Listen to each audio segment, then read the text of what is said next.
Hello friends, welcome again to the third session of the interpretation of the statute. Now in the previous sessions, I would like to state that we discussed the meaning of the interpretation, the meaning of the construction, the difference of course, the meaning of the statute, then the commencement of the statute and repeal of the statute. Now in this video, we shall be discussing the operations of the statute. So friends, let's get started with learning of the operations of the statute. Now, as you can see on the screen, in this video, we shall be covering the meaning of the operations, the type of the operations, that is prospective and retrospective, and the operations of the various kinds of the statute. So friends, let's get started. So what do we mean by the term operation? We have learned about the word commencement. So is commencement different than the operation, or does it sound similar to you all? So friends, giving effect to an enactment is what you call the operation of a statute. Legislature enacts the law and it generally enacts the law with an enactment or rather commencement date. Now when such date has not been expressly mentioned, what can be considered? At that point of time, the president's assent date has to be taken into consideration. So that means in the absence of that particular date, the operation will not take place of that particular statute. So that means operation date may or may not be same as the date of the commencement of a statute. So on the basis of this meaning, we can state that there are two kinds of the operations, or rather two kinds of the operations that may take with the statute. First is the prospective operations and the second is the retrospective operations. Now friends, as I do, you also can break the word and understand the meaning. Prospective operation. Operation is a date. Okay. So from the date on which the statute will be there in operation, that would be operation. Let's just take the word operation. Prospective, that is future date.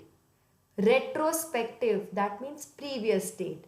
So that means that this operation may be effective in these two kinds. The first with the future date effect and the second with the previous date effect. So that would make the types of the operations as these two ones. So friends, generally any law which is enacted has the prospective operation effect only. Now prospective operation means the operation from a future date. That means a law can have effect only from the commencement date and hence it can be made applicable only to the future cases or rather the future proceedings. So that means, my friends, that if any pending case is there in the court of law and a new statute is there in existence, you cannot apply the new statute to the pending proceedings. Why? Because general effect of that operation of that particular statute is prospective in nature. That means that the future date needs to be determined, that from that particular date, if any issue arises of that nature with which the statute deals with, then it can only be made applicable to those cases but not the previous ones. So that would give birth to the second kind of the operation, that is retrospective operations. Now what do you mean by retrospective operations? As I stated, retrospective means from the past date. That means that the legislature has the power even to come up with a date which is there in the previous effect. That means, for an example, today is 25th March. Okay. So if the legislature has made a date, or rather the commencement date is 25th March, but the legislature has felt the need that this particular statute needs to be retrospectively effective in the operations, then the legislature has all the power to state that even though the law has been made on 25th March, it will be in the operation from 20th March. So friends, that means that any cases that has happened in those past 5 days will be dealt by the retrospective statute. That means the statute will have retrospective effect and operations.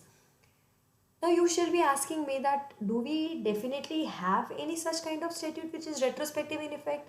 So friends, if you remember constitution law, you must be knowing the very well discussed article 19 subclause 2 that had the retrospective operation effects. So now this means that if the operations are of different kinds, then it will be made applicable on the different kinds of the statute in a very different way. But friends, remember one thing, that if the retrospective operations date has not been determined and expressly mentioned by the legislature, it is termed or it is interpreted that any statute will have the prospective effect of the operations only. So that means that the expressly mentioning of the retrospective effect must be there by the legislature. So now moving on to the next issue, that is operations of the various kinds of the statute.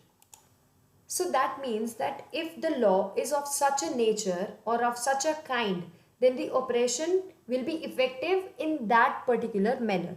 For an example, I would like to enlist a certain statutes of different kinds on which the effect of the operation will be there. The first one, statute dealing with the procedures are presumed to be retrospective only.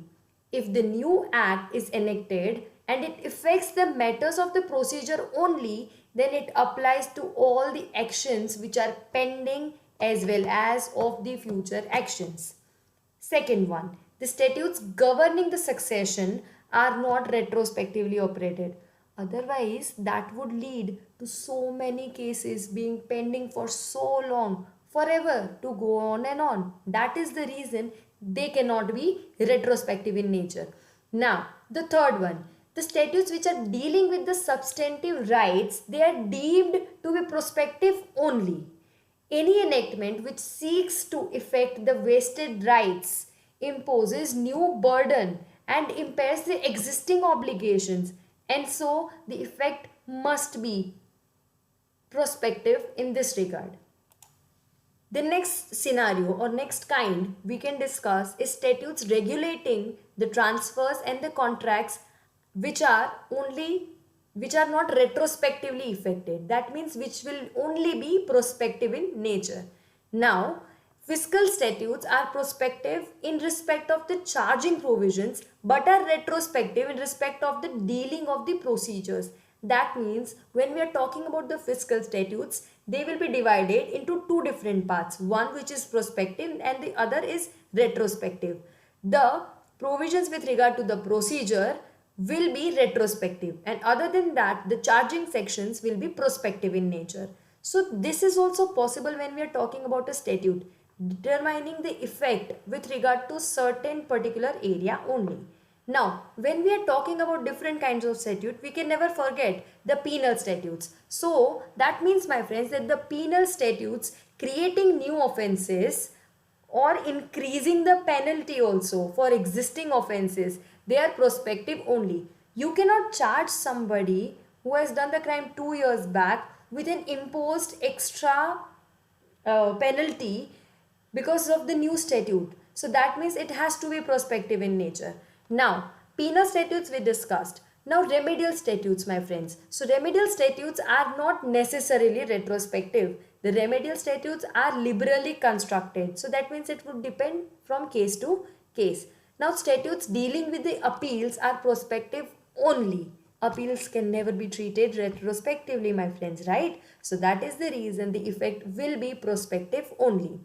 Now, pending proceedings with regard to the alteration in the proceedings can be applied, but alteration affecting the substantive rights cannot be applied retrospectively. So in that case, the prospectivity operations has to take place. So friends, this means that there are different kinds of the statutes which are there in existence, and the operations which are there taking place, which is either prospective or retrospectively mentioned expressly, they need to be applied in its own different nature. So that means you cannot have one single rule which you can make applicable for each and every case.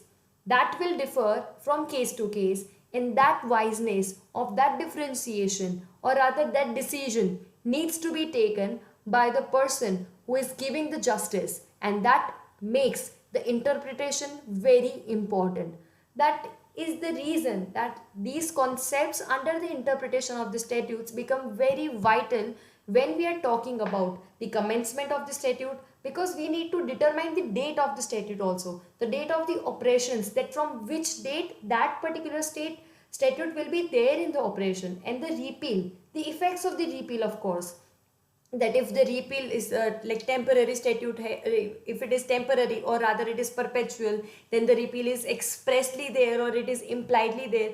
So every aspect needs to be taken into account, and with the wiseness of the justice, a particular interpretation or rightful interpretation needs to be done. That is the reason interpretation of statute subject becomes very important when we are talking about law. So friends, with this I would end this session, and I would like to give you a brief about the references that I have used while making the whole PPT. So I have used all these references, I have taken help of all these websites. You definitely can look into it, and we can move further. So friends, in the next session we shall be looking into different rules of the interpretations. So till then, keep reading, keep studying. Thank you so much. Bye bye.